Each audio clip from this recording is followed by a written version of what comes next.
Magandang araw, Sir Neb. Merry Christmas at Happy New Year po sa iyo, pati na rin sa mga kapasta nating nakikinig ngayon. Bayani ang pangalan ko, pero hero ang palayaw sa akin ng mga kaibigan ko. Kaso sa pangalan lang ako Bayani. Kasi isa po akong pasaway at irresponsableng anak at kapatid. Ganito po kasi yung nangyari, Sir Neb. Magbabagong taon nun, pero di pa man naghihiwalay yung taon, lasing na ako. Umuwi ako bandang hapon. Diretso ako sa kwarto kahit tinatawag ako ng mama ko para sana makatulong sa pagluluto ng mga kakanin na tinda niya. Pero nakainom nga kasi ako at gusto kong matulog para may laban uli ako sa gabi. Bago nga ako matulog ay nilagay ko sa ibabaw ng drawer ko yung mga paputok na gagamitin ko pagsalubong sa bagong taon. Hindi ko alam kung gaano na ako katagal nakatulog nun. Nagising na lang ako sa mga putukan sa paligid.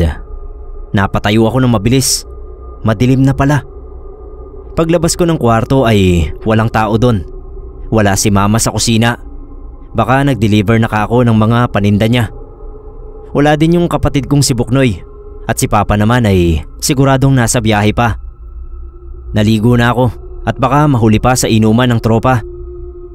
Nakatapos na akong maligo at kasalukuyan ng nagbibihis sa kwarto nung maramdaman ko na parang may nanonood sa akin. Pero naisip ko agad na guni-guni ko lang yun at wala naman akong nakikita kaya binaliwala ko na. Palabas na ako noon nung may mahagip yung mata ko sa sulok ng kwarto. Parang may isang figura na nakatayo doon. Hindi pa man ay tumayo na agad yung balahibo ko. Nung lingunin ko nga yun ay napasigaw ako. Dahil nakita ko yung isang lalaki na nakatayo at may bahid ng dugo yung buong muka at katawan. Tapos lasog-lasog yung mga kamay at braso. Humahakbang siya papalapit sa akin. Kaya lalo akong nagsisigaw. Nanlalaki yung ulo ko sa takot. At sa pagkataranta ko nga, hindi ko mabuksan-buksan yung pinto nang bigla na lang may magbukas dito mula sa labas. Si mama pala. Narinig pala niya yung sigaw ko. Agad akong tumakbo sa likod niya at nanginginig na tinuro ko yung lalaking duguan.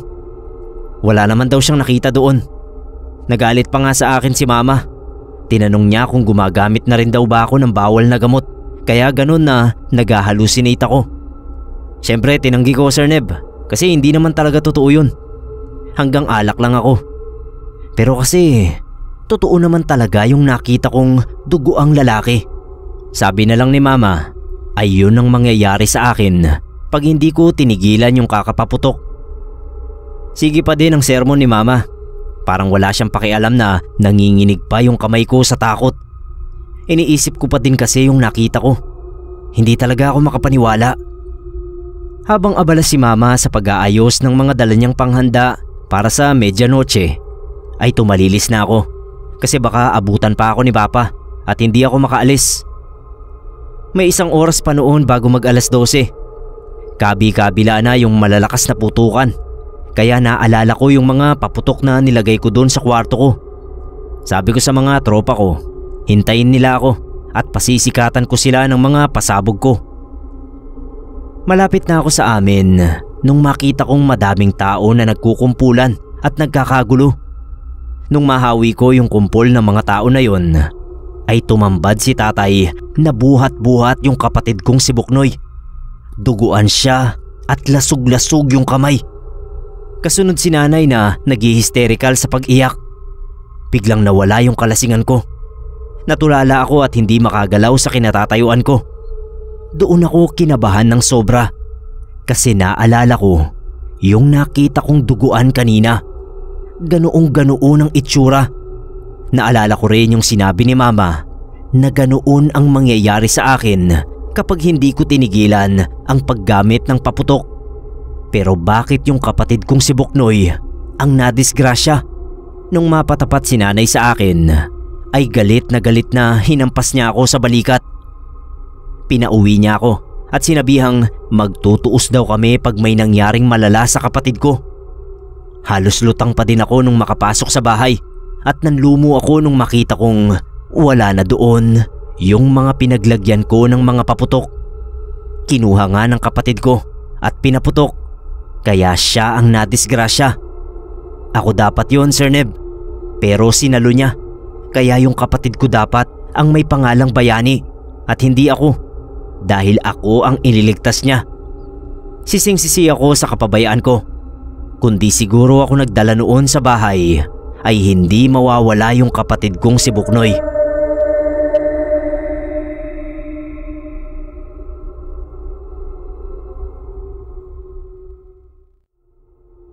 Tawagin niyo na lang po akong Jenny.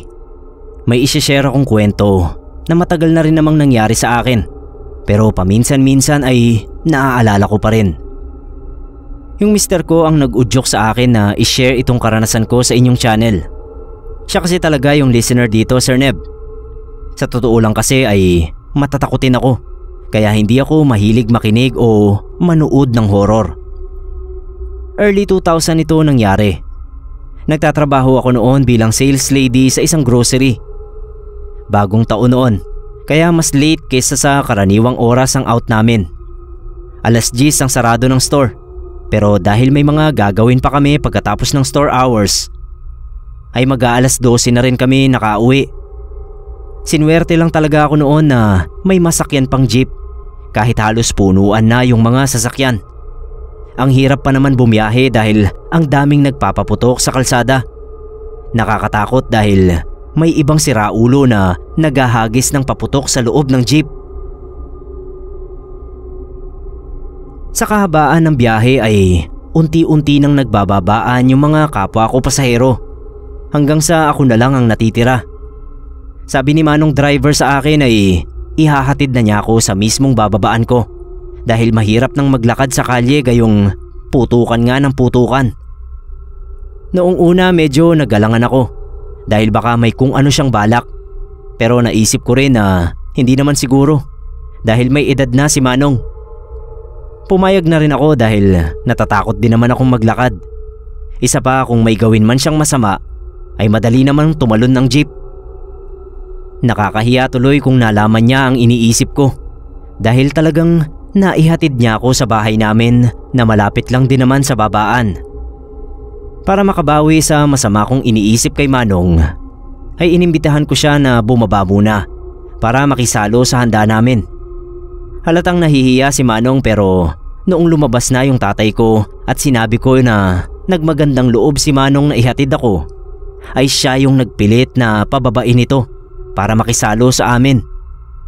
Pasalamat ng pasalamat si Manong habang iniestima siya ni nanay at tatay. Sabi pa ni tatay, nag-aalala nga raw siya sa akin na baka mapano ako sa kalsada dahil nga sa mga paputok. Mabuti na lang at hinatid ako ni Manong na Carling pala ang pangalan. Sir Neb, nakakwentuhan pa ni tatay si Manong Carling. Hindi kasi sila nagkakalayo ng edad. Pareho silang paakyat na sa 60 ang edad noong mga panahon na yon. Inanyayahan pa ni tatay si Manong Carling na mag-inuman sila pero tumanggi na si Manong dahil ihahatid pa raw niya sa operator niya yung jeep na minamaneho niya bago umuwi at matulog. Tinanong pa siya ni tatay kung bakit bumabiyahe pa siya kahit medyanoche na. Ang sabi ni Manong, wala naman daw siyang kasamang magmedyanoche. Yun pala ay walang pamilya si Manong. Hindi siya nakapag-asawa. Wala na siyang mga magulang at hindi na rin niya alam kung nasaan yung mga kapatid niya. Naawa nga ako. Naisip ko na mabuti pala at inanyayahan ko siyang makisalo sa amin para naman hindi malungkot yung bagong taon niya. Pinatagal pa siya ni tatay ng konti para daw humupa muna yung putukan bago siya umuwi. Natatandaan ko noon na mag-2:00 na nagpaalam si Manong Carling. Nakita ko uli si Manong ay January 2 na. Pauwi na ako noon galing trabaho. Nakikipag-unahan ako sa mga jeep tapos dumaan si Manong Carling.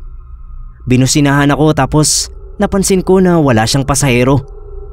Paparahin ko sana kaso sumigaw siya na pauwi na raw siya sa mga magulang niya. Nagpasalamat uli siya sa akin para sa medyanoche.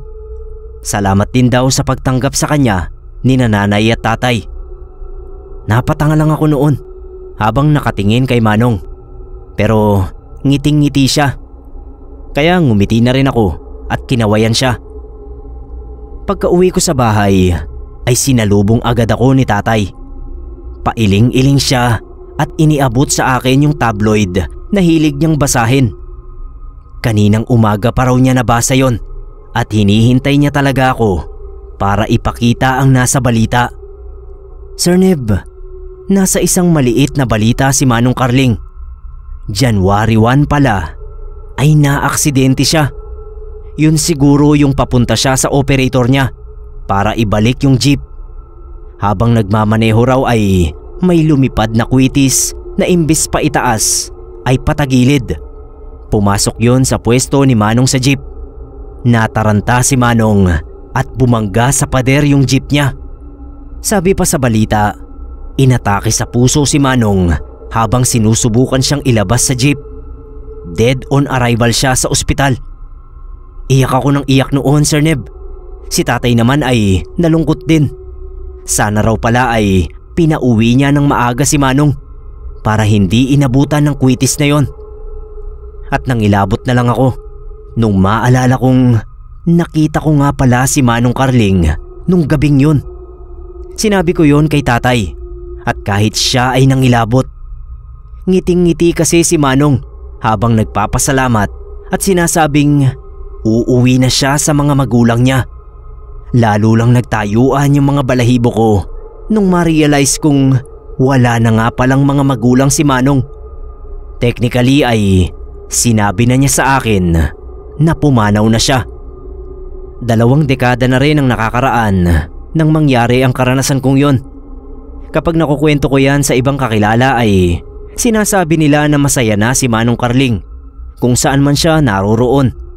Nakangiti kasi siya nung magpakita sa akin at todo pasalamat pa. Iniisip ko na lang din na siguro nga ay masaya siya dahil kahit sa huling sandali ng buhay niya ay naranasan niyang mag-medyanoche nang hindi nag-iisa.